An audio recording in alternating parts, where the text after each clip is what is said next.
What's up everyone, good morning, afternoon / night, wherever you're watching, and whenever you're watching, I'm your boy the HOD of the PSP. Like, share, comment on the video, subscribe to the YouTube channel, enable notifications to receive all the updates from these podcast episodes and other content on the channel.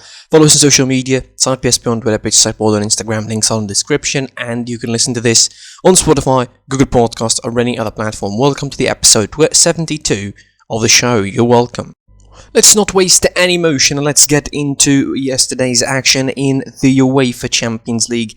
What happened on Tuesday, of course, in both the Ferenc Puskás Arena in Hungary, where it hosted Leipzig Liverpool, and the Camp Nou game between PSG and Barcelona. And we're starting from Spain, by the way, because I reviewed the game between Leipzig and Liverpool. We're going to be starting from the game between Barcelona and PSG, and we're starting pretty much with the tactics. PSG, of course, defeated Barcelona 4-1. If you didn't know, unless you're living under a rock, really, you will know. Mbappe stole the show, hat-trick for him on the day. Overall, it was a game to forget for Barcelona, and Ronald Koeman entered this game with everything wrong in the world, like using almost every wrong trick in the book against this PSG side. PSG entered with a 4-2-3-1 formation. Florenzi, Marquinhos, Kimpembe and Kurzawa, Gay and Paredes starting. Mbappe, Verratti, Keane and Icardi. No Neymar, no Di Maria for injuries, of course. On the other side, Piqué, who spent around 2.5 to 3 months now since he's been injured at the Atletico Madrid game without having proper football to play, was thrusted straight into the starting 11 against PSG, against Mbappe, in a crucial Champions League tie, and he's demanded, okay, so Koeman's argumentation, Koeman's sort of whole, process behind the fact that he brought Piqué back to the starting 11 was, we lack inexperienced players, and we have mistakes in the back, we need to fix them. Oh, and oh boy, did he fix him. He didn't, it didn't work. Let's put it this way, it didn't work. Barcelona started the game pretty strong for the first 20 to 25 minutes. They got a penalty, and I don't want to start a conversation about the penalty because we're not going to stop, and the episode is going to go way too long if I did. So, let's say it's a contentious penalty, put it that way, put it in the contentious column, because I don't want to say that it's not a penalty, or that it is a penalty, the referee deemed it so, there's VAR, deemed it so. I don't want to be, suspicious Sam and start doubting every decision on the referees and the VAR, so that's not my type, that's not my job here to do so. So, after that, PSG took the game by the scruff of the neck, and they became more dominant in the first half. They started going forward even more. Kylian Mbappe. The first goal, the equalizer of PSG, is absolutely ridiculous. Like, seriously, it's a ridiculous goal in a lot of ways. First of all, how he controls the ball that easily and that free inside the 6-yard box, not the 18-yard box, the 6-yard box. And he not just controls it and chests it down, he gets past, by the way, that control of course shimmies Lenglet first, and then he gets past Piqué. So, or shimmies Piqué first, and then gets past Lenglet inside the 6-yard box and scores. It's ridiculous, and I really want to get into Koeman's head before the game and understand the process of his mind working when he brought Piqué back into the starting lineup. Bringing a properly injured Araujo would have been a better option than bringing Piqué in this starting lineup, because it just didn't work. The first half ended on a 1-1 draw. A healthy scoreline for Barcelona, all things considered, despite the fact that they knew that PSG eventually going to overpower them. But I think it was a healthy scoreline for Barcelona. Koeman should have been, like in the dressing room, should have been, okay, we're going to close down, we're not going to be very, very, adventurous going forward. We'll just rely on Messi and Griezmann up front, and we'll play a bit of defensive style. We need to contain this midfield for for PSG. But with which players are you gonna be containing them? With Busquets? Absolutely not. Pedri was the worst version of himself on the night. De Jong wasn't exactly superb. And you add to that, no Griezmann as usual, not really defending. Dembele not being in the best form. And you have a recipe for disaster. Griezmann was undroppable. He was unsubbable, if that's even a word. He's not a player that would have substituted in the last couple of months where he was on really, really good form. But he was substituted. And we said it a lot before the show, and every time we mentioned Barcelona PSG, if the defense was fine, Barcelona would be fine. But they weren't. They couldn't contain the midfield. Ander Herrera came in for Idrissa Gueye. Imagine how fit he would have been. And they controlled the midfield. And it was PSG who stood a little bit deep and waited for Barcelona to open themselves up, because they did. They went for the jugular, they went for the winner, had more possession in the second half. They tried a little bit more to go forward, but PSG, bam. PSG absolutely slaughtered them on the counter-attacks and slaughtered them on any space they found behind the midfielders. And they will have found space. And they would have found space, because when there is Busquets in the midfield, and you don't sub him off until the 79th minute. The 79th minute. You sub him off after you're losing 3-1. 3-1. You sub him off and you're losing 3-1. That is so weird. And let's not talk about the second goal from Mbappe. I mean, the ball watching from the defenders, the bad clearance from Piqué that shows you why he shouldn't have been involved in the lineup, and then you have the fourth goal, which is, a whole different discussion by its own. A 4-1, I think, on first gear from PSG, a 4-1 result that shouldn't have been, should have been something. I mean, Barcelona, no chance of remontada. Just don't tell me about the remontada. Barcelona fans, sorry, no remontada.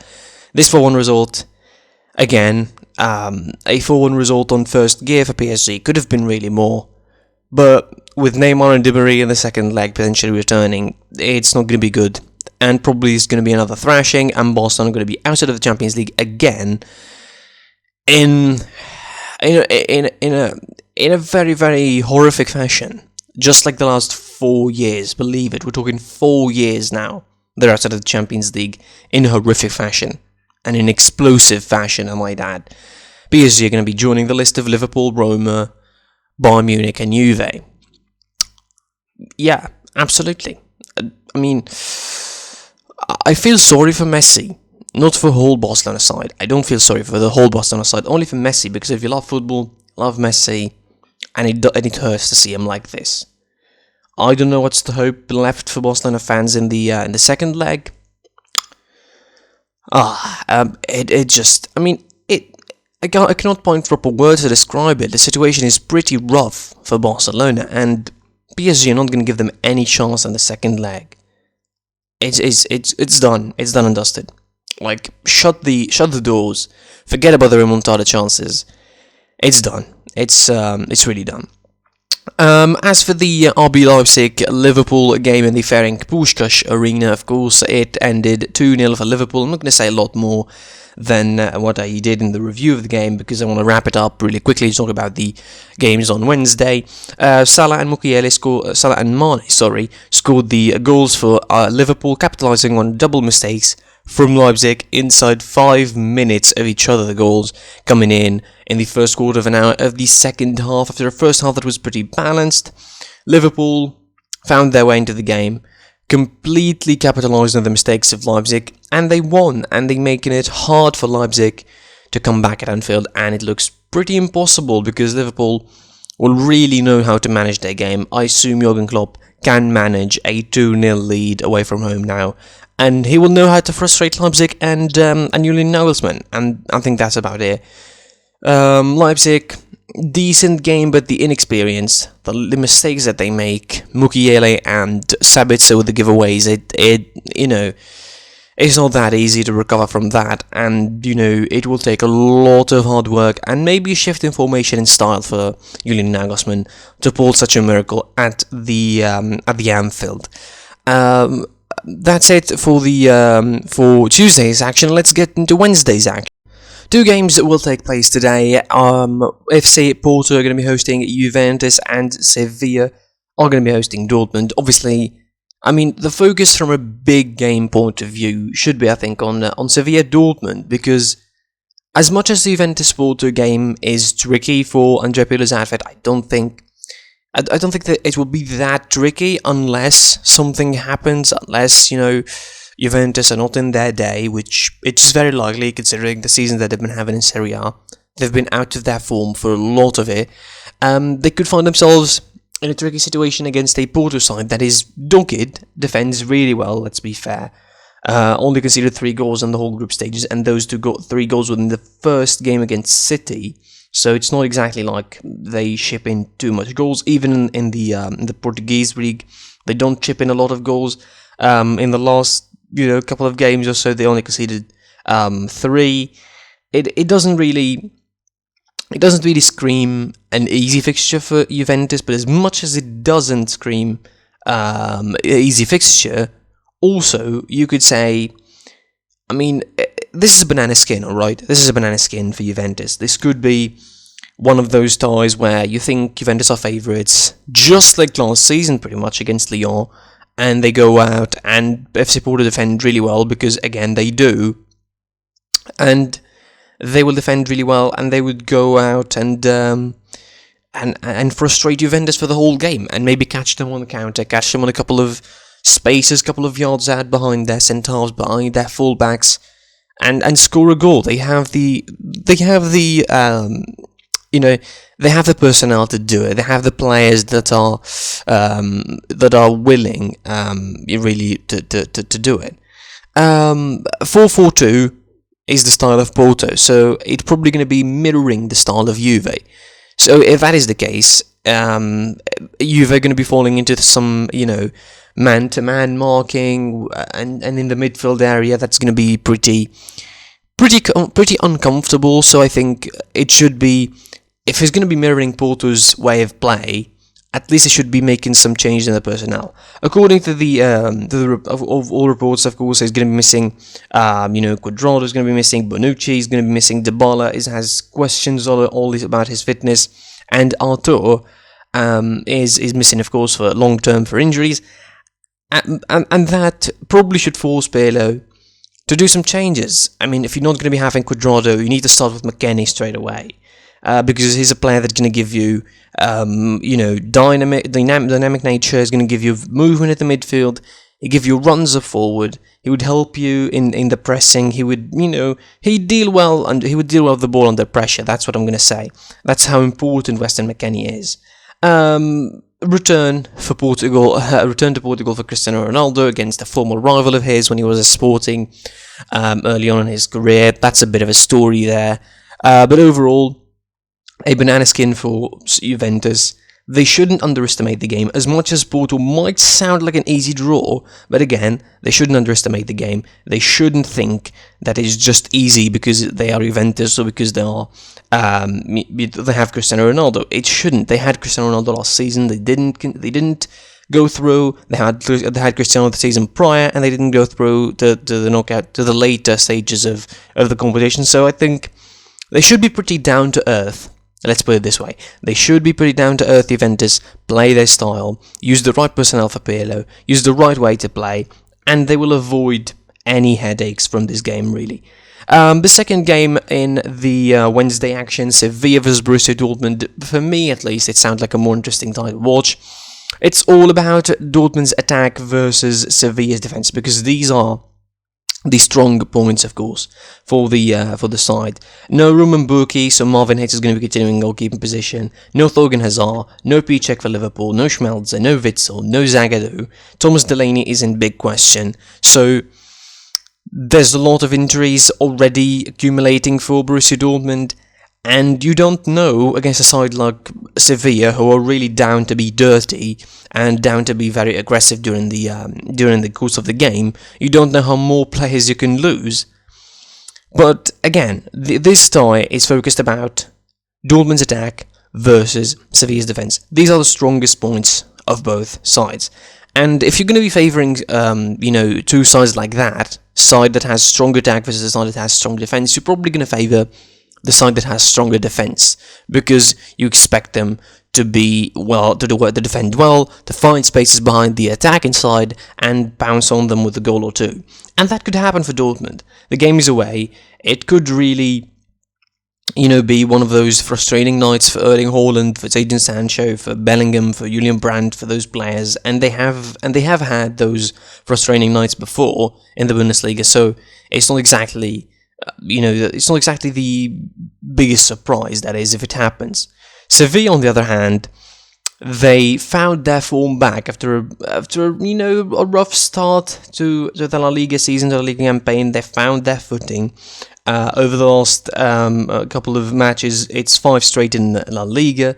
It's 5 straight wins in La Liga. The last loss was against Atletico Madrid, all the way in early January. And then, of course, they went on a winning run, eliminating Leganés from the Cup, defeating Alaves and Cadiz, defeating Sevilla, defeating Eibar, defeating Getafe in the league and Huesca, and between of those, of course, eliminating Valencia from the Cup, and defeating Barcelona in the first leg 2-0 in a tie that looks theirs.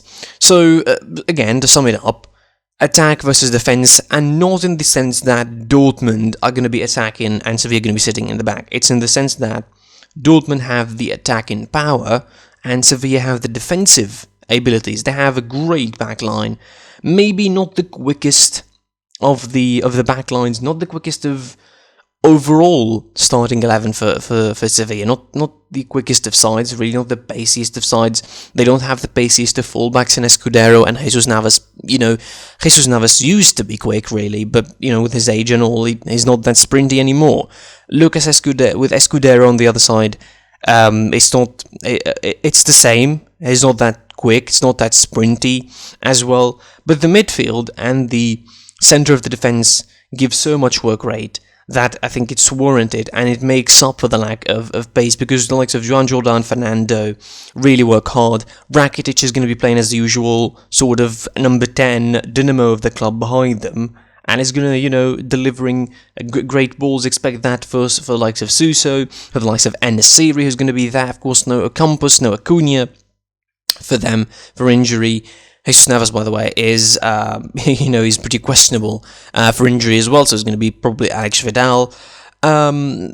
Sevilla will work hard, that is for sure, to get the ball back. They will work hard to try and intercept. They will try to work hard to, cut the depth from the Dortmund squad, cut the depth from the Dortmund squad, and not allow the attackers to have any space, any opportunities to shoot. Erling Haaland, in particular, shouldn't have the opportunities to shoot. Probably there's going to be some man marking as well from the defenders in Jules Koundé and Diego Carlos.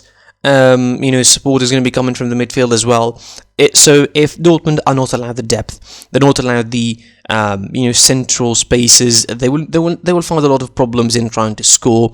If Sevilla lose their shape or lose their positioning and drop off for any reason, it's going to be Dortmund bouncing on them. But again, Sevilla could hurt Dortmund because their defense also isn't exactly the quickest and isn't exactly the most organised. You expect Emre Can to be featuring that somewhere as either a third centre-half or a central midfielder, and that's almost a losing battle for him against the likes of Joan Jordan and Fernando, who's going to be so much aggressive on him. They're going to be working so tirelessly to intercept the first ball, to deny them the second ball, not give them the opportunity for the likes of Reina or Bellingham to give the passes towards Haaland in the box, and certainly they need to be positioned really, really well in order to avoid those situations. As far as predictions are concerned, for this one, I reckon Juventus could sneak up a win, but it will be a hard win. Maybe a 2-1, a 2-0 kind of range. For Sevilla Dortmund, I'm going for Sevilla to defeat Dortmund 2-1. And, overall, I think I'm favouring Sevilla to go through on the 2 legs, as well as I'm favouring Juventus to go through Porto over the 2 legs. And hopefully, again, these predictions do not bite me in the backside. That's it from me for this episode. I'm your boy, the HOD of the PSP. Like, share, comment on this video. What do you think of the episode? Subscribe to the channel, enable notifications to receive all the updates from these podcast episodes and match recaps and other content on the channel. Follow us on social media, PSP100 site on Instagram, and listen to this podcast on Spotify, Google Podcasts, or any other platform. And until next time, I'll be seeing you soon. Goodbye.